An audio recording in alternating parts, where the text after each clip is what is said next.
Here is a funny short story for you. Turtle the Case of the Missing Spectacles. An elderly man named Arthur lived a quiet life, punctuated only by his persistent inability to remember where he'd put his reading glasses. One blustery Tuesday, the usual crisis erupted.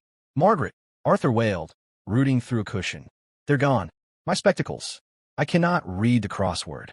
His wife, Margaret, a woman whose patience had been forged in the fires of 50 years of marriage, sighed from the kitchen.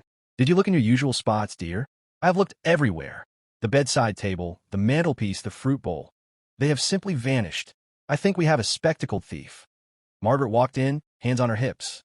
Arthur, a picture of distress, was leaning over his armchair. "Arthur," she said calmly, "do you remember you went to the garden this morning to check on the prize-winning giant courgette?" "Yes, but what has that? And do you remember that little Terry, the neighbor's toddler, was visiting and was very proud of his new turtle? A sweet little thing, yes, covered in mud, but—" Margaret pointed a finger. "Well, Terry's new turtle was, in fact, your tortoise, Horace, whom you found nibbling the courgette."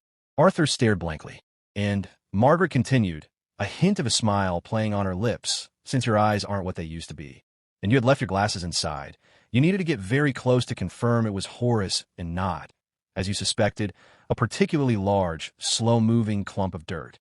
Arthur slowly straightened up, his eyes widening. He felt a slight weight on his head. Margaret finished her point, deadpan.